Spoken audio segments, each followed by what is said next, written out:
Bismillahirrahmanirrahim. Assalamualaikum warahmatullahi wabarakatuh. Halo teman-teman semua, berjumpa lagi bersama saya Ipa Fatmala. Dalam kesempatan yang baik ini, saya ingin membahas tentang sebuah materi yang berjudul membuat kasus untuk apa yang bisa dan harus dipublikasikan. Materi ini saya ambil dari buku The Handbook of Global Communication in Media Ethics, chapter 24, karya Bruce. Nah, jadi dalam materi ini kita akan membahas terkait pembahasan apa itu jurnalistik, jurnalis, lalu ada batasan etika yang terkandung dalam hukum etika jurnalistik itu seperti apa gitu, serta bagaimana contoh kasus terkait pembahasan ini. Nah, sebelum kita membahas kepada bagaimana contoh kasus terkait pembahasan ini, terlebih dahulu kita harus memahami apa itu jurnalistik. Nah, jadi jurnalistik itu merupakan sebuah aktivitas ataupun kegiatan dalam mencari berita, memperoleh, terus juga mengumpulkan serta mempublikasikan suatu berita itu kepada halayak umum ataupun publik melalui sebuah media. Sedangkan orang yang melakukan kegiatan jurnalistik itu disebut sebagai jurnalis. Nah, jadi ketika seorang jurnalis akan melakukan ataupun akan membuat sebuah berita, maka penting serta perlu seorang jurnalis itu harus memahami serta memperhatikan batasan etika jurnalistik. Yang pertama ada nilai. Jadi nilai yang terkandung dalam batasan etika itu seperti apa? Jadi diharapkan seorang jurnalis itu harus bisa membuat ataupun memberikan berita yang memiliki nilai positif bagi masyarakat gitu. Yang kedua ada moral, atau moral di sini yaitu aturan yang berlaku dalam masyarakat. Jadi seorang jurnalis dalam membuat sebuah berita itu harus bisa membuat berita itu memiliki nilai moral bagi masyarakat.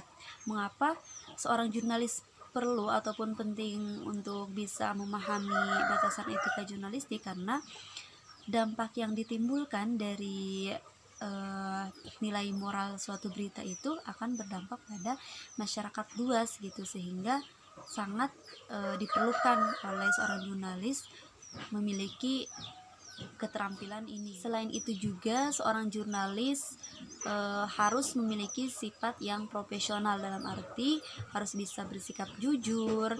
Jujur di sini memiliki arti bahwa seorang jurnalis itu harus bisa memberikan berita itu yang sesuai peristiwa, yang sesuai faktanya, tidak menyebarkan berita-berita yang tidak benar atau yang biasa kita kenal hoax. Dan selanjutnya ada adil. Tadi di sini bahwa seorang jurnalis itu harus memiliki sifat ataupun sikap adil, tidak memihak antara yang satu dengan yang lain. Jadi harus bisa bersifat netral, harus profesional gitu. Serta harus bisa bertanggung jawab terkait bagaimana membuat sebuah berita yang memiliki nilai dan moral bagi masyarakat. Etika jurnalistik itu merupakan sesuatu yang sangat penting untuk seorang jurnalis perhatikan.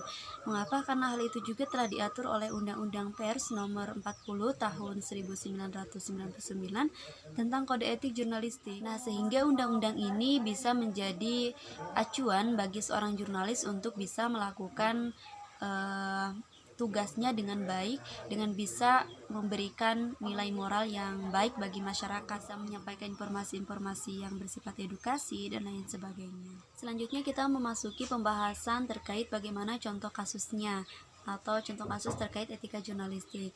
Di Indonesia sendiri kita tahu masih banyak yang belum bisa mematuhi kode etik jurnalistik. Hal ini dilihat dari masih banyaknya berita-berita hoax ataupun berita-berita yang tidak benar masih bermunculan dalam berita keseharian ini gitu. Salah satu contoh berita viral yang pernah terjadi yaitu terkait isu konspirasi imunisasi yang dilansir dari detiknews.com. Jadi imunisasi itu tak jarang mendapatkan penolakan dari beberapa masyarakat. Mengapa? Karena banyaknya informasi-informasi terkait berita tidak benar ini, terkait hoax tentang imunisasi. Salah satu hoax tentang vaksin imunisasi yang cukup viral ini adalah adanya isu konspirasi penyebaran virus atau penyakit melalui vaksin, yang dalam hal ini dikabarkan mengandung sel hewan, virus, bakteri, dan lain sebagainya yang disuntikan ke tubuh manusia.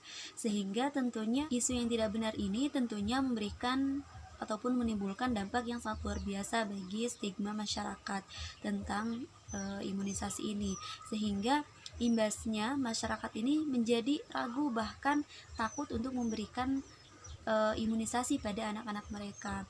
Nah, jadi pentingnya memahami etika jurnalistik ini bagi siapapun, karena memang etika jurnalistik ini memiliki dampak yang sangat luas bagi masyarakat atau publik gitu. Mungkin itu saja teman-teman yang dapat saya sampaikan terkait materi kali ini. Semoga dapat memberikan pemahaman dan manfaat bagi kita semua. Saya tutup. Assalamualaikum warahmatullahi wabarakatuh.